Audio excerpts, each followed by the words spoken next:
ছোট্ট একটি গ্রামে একটি ব্যক্তি খুবই কষ্টে ছিল। তার অভাবের কারণে সে অনেক সমস্যায় পড়েছিল। একদিন গ্রামের বড় ইমাম সাহেব তার কাছে গিয়ে বললেন, কি হয়েছে বাবা তোমার, কেন তুমি এত কষ্ট পাচ্ছ?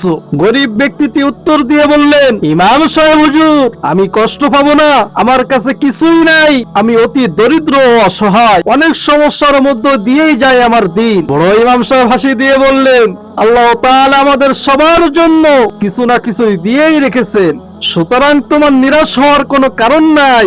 আল্লাহর প্রতি বিশ্বাস রেখো আর পরিশ্রম করে যেও, আল্লাহর সাহায্য আসবেই আসবে। গরিব মানুষটি আল্লাহর প্রতি বিশ্বাস রেখে কঠিন পরিশ্রম করতে লাগলো। কিছুদিনের মধ্যে তার ভাগ্য পরিবর্তন হয়ে গেল। সে বুঝতে পারলো পরিশ্রম ও আল্লাহর প্রতি বিশ্বাস আল্লাহর অনুগ্রহ এনে দেয়। তাই আমাদের সর্বদা উচিত আল্লাহ তাআলার প্রতি বিশ্বাস রেখে কঠিন পরিশ্রম করে তার উপরেই অবিচল থাকা।